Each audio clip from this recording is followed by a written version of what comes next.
खुलुमबाय स्टुडिय'आव दं आं Lisa Narzary. Basic adventure sport training camp 2024 हाबाफारिया सानब्रैनि थाखाय सोलिगासिनो दङ।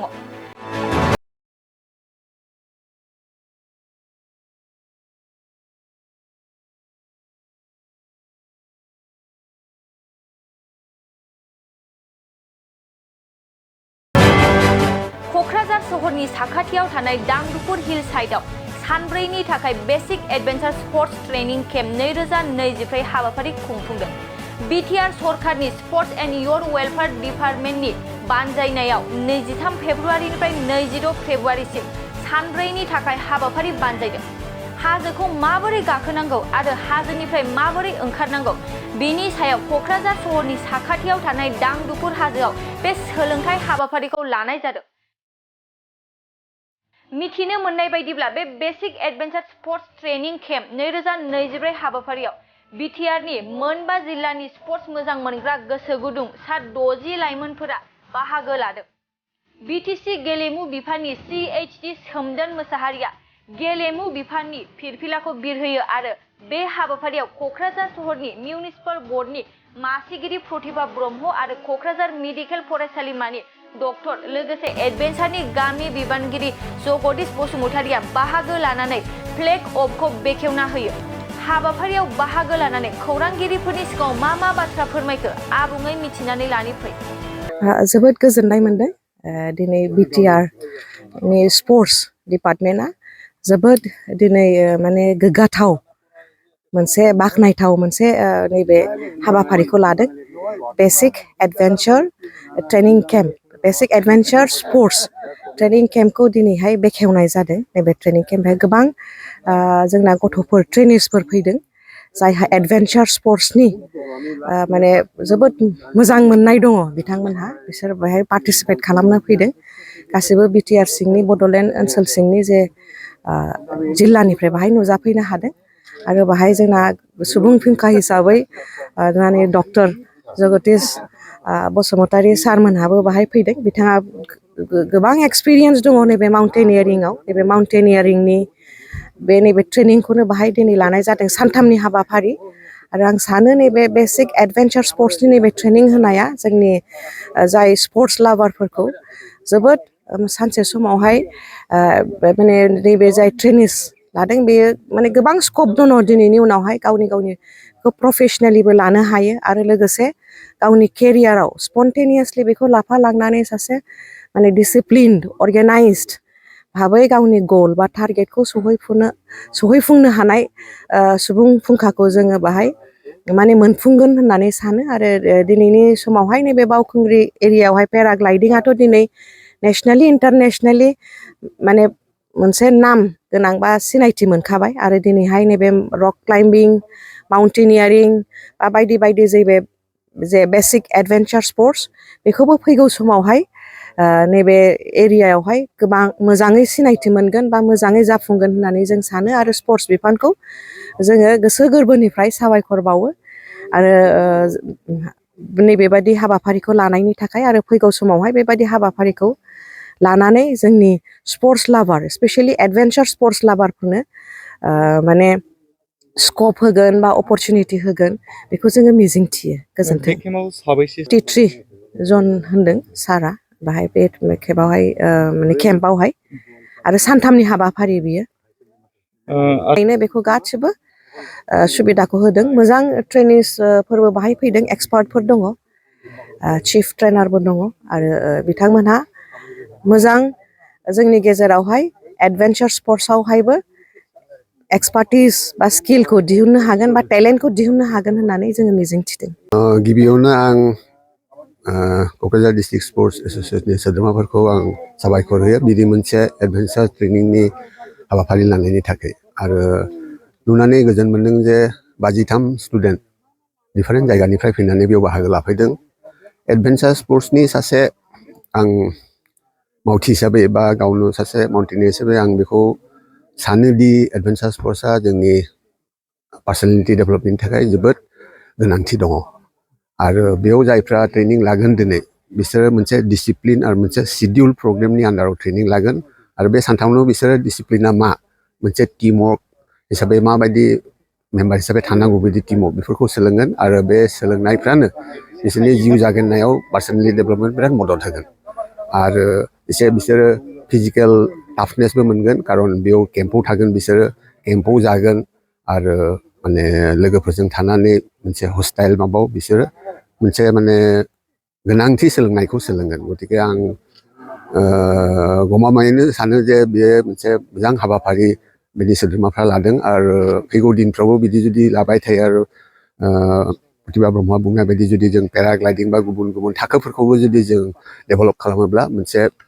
टुरिजिम पटेनसियेलबो बे जायगायाव जों माबानो हागोन आरो माउन्टेनिंआ दानि बायदि समाव माने मोनसे लाइभलिहुडबो प्रभाइड खालामनो हागौ खिन्थु मोजां गाइडेन्स नांगौ गथ'फोरनो लाइमोनफोरनो आरो बेखौ जुदि जों हायोब्ला जोंनि इयुथफ्रा गावनि लाइभलिहुडनि थाखायबो बेनि जरियते मदद मोनगोन बेखौ सानो जिहेतु खाबु दं औ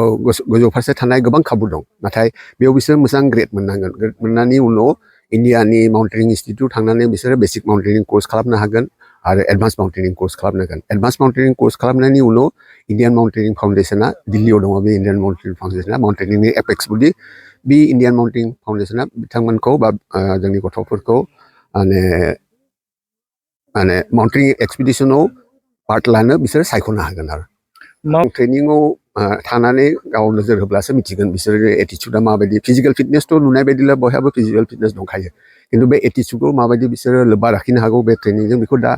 बे साननैयावसो नुनो हागोन आं दा कमेन्ट खालामनो हाथ'आ आरो जिहेतु बिटि मोजां हाबाफारि लादों आरो डेभेलपमेन्टनि गुबुन गुबुन थाखोबो दं स्कपबो दङ बेफोरखौ जुदि लोगोसे लाफायोब्ला आं सानो दे बिटिआरआ मोजां एट्रेक्टिभ स्पट जागोन बिदि एडभेन्सार्स नेसनेल लेभेलाव जागोन बिदि सानो आं फिउचाराव बे औ केम्पखौ औ लाबाय थानांगौ औ लाबाय थानांगौ आरो मोनसे माने बेबायदिनो बेजों लोगोसे आरो दस्रा एडभेन्सार स्पर्ट्सखौ लाबाय थानांगौ जों खारन स्कप दङ बेवहाय बिथाङा बुंलांनाय बायदि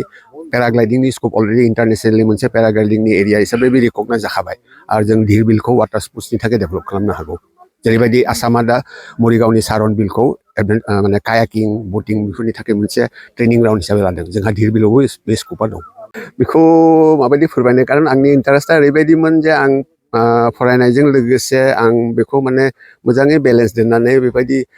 ट्रेनिंफोरखौ लानानै उनाव अपरसुनिटि मोनदोंमोन नाथाय आं लाकि जे आं अपरसुनिटि मोनलांबाय थादों आरो डक्टर हिसाबै आं माने क्लाइम्बार हिसाबै आरो सासे डक्टर हिसाबै माने बाहागो लानायनि थाखायबो मोनसे सेपारेट आरो स्पेसियेल अपरसुनिटि मोनो आं गावखौनो फर्चुनेट सानो आरो खिन्थु आंनि नांस्थाबबाय थानाय आंनि पार्सिभेरेन्सआ जथेस्थ' हेल्प होदों बिदिनो आं दिनै खावलायदों जे नोंसोरो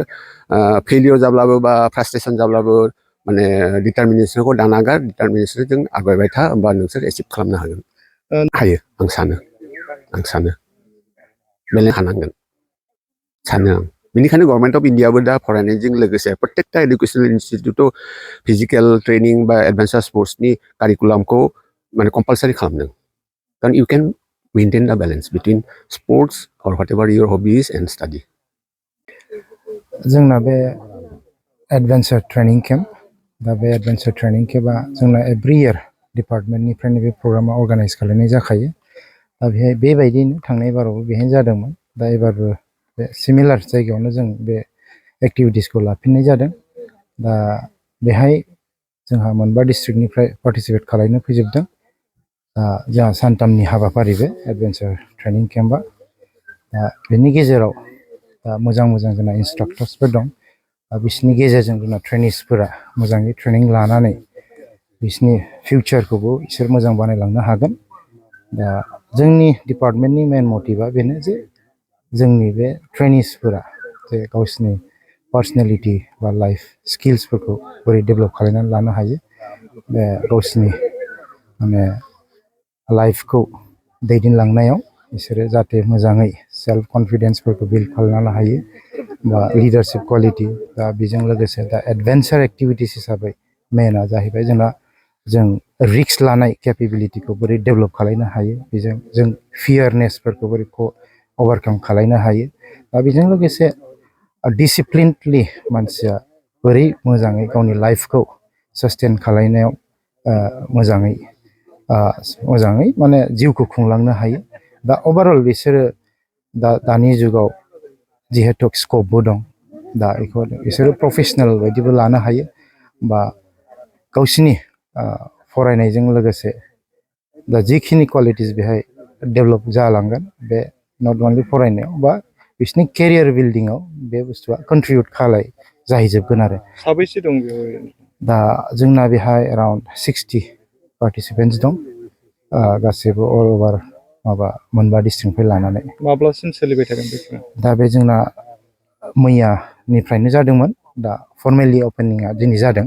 23 निफ्राय 26 सिम जाहैगोन बे प्रग्रामा बिसोरनि लाइमोनफोरनि जिथु बाहागोदारिफोरनि जानाय थानाया अभारअल डिपार्टमेन्टआनो स्पन्सर खालायजोबनाय बियार खालायजोबगोन दा बिसोरखौ देग्लाय जों थांनाय बारावथ' जों बेहायनो दोनजोबदोंमोन अभारअल ट्रेनिसफोरखौनो बेहायनो टेन्ट खालायनानै दोनजोबदोंमोन दा जों बे प्लानिं बायदियै देग्लाय एग्जिकिउट खालायनो हायासै दा बेनि थाखायनो जों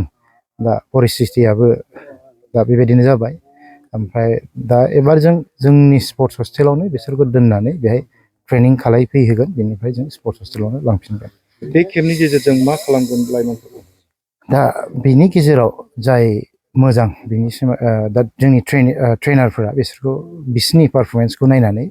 ग्रेडिंबो होलांगोन बिसोरो दा ग्रेडिंनि सायाव जों हायार लेभेलाव जाहाथे बिसोरखौ जों मोजां बे एडभेन्सार एक्टिभिटिसाव जों बिसोरखौ माने ट्रेनिं लाहरनो जाहाथे जों हायार लेभेलाव हरनो हायो दा बेखौनो जों साननानै बे अभारअल बे ट्रेनिं प्रग्रामखौ खालामनाय जायो आरो जिहेतु हायार लेभेलनि बाथ्रा बुंदों नोंथाङा बेनि बिसोरनि जिथु खरसानि गोनांथि दंखायो जेराव बेखौ डिपार्टमेन्टनिफ्रायनो दा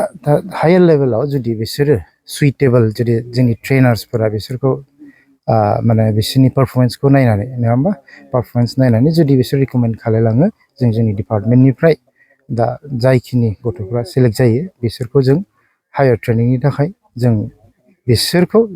माने सुइटेबलबा आरो दा बिसोरखौ जों फ्रियावनो जों स्पन्सर खालामगोन बेयाव पार्टिसिपेट खालामनो थाखाय माबायदि एप्लाइ खालामनांगौ दा एप्लाइआ जों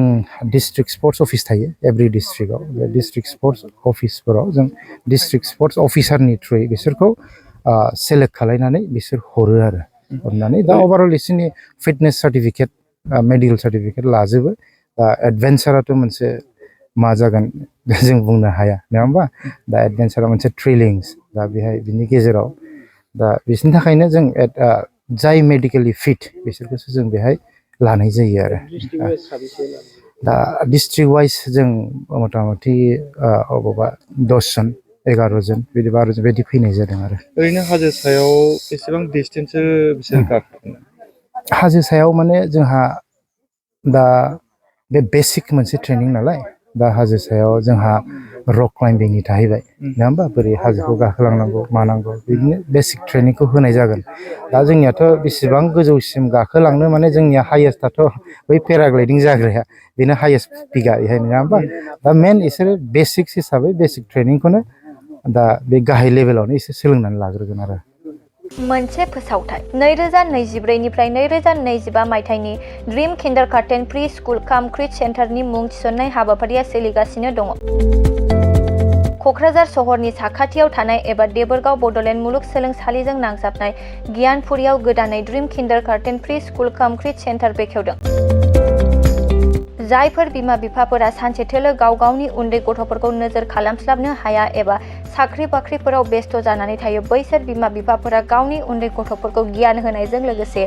2 बोसोरनिफ्राय 5 बोसोरनि गथ'फोरखौ बे ड्रिम किन्डारगार्टेन प्रि स्कुल काम क्रिट सेन्टाराव सोलोंथाइ होनो हागोन। बे फरायसालियाव गासै सुबिदाखौनो फरायसाफोरानो मोनफुंनो हागोन। सुबिदाफोरनि गेजेराव दं fun learning, different types of co-curricular activities, age appropriate curriculum, sensory experience, बेनि अनगायैबो holistic development, safe and free learning environment, daily weekly activity record, nature corner, live CCTV security, emergency fire safety as well medical kit, air conditioning facility. बेफोर सुबिदाफोरखौ गासै फरायसाफोरानो मोननो हागोन। बेनि अनगायैबो नोंथाङा गोबां बाथ्रा मिथिनो थाखाय नैबे 8638454887 एबा 9101156459 जानबुं नाम्बाराव फन खालामनानैबो खौरां लाहरनो हागोन।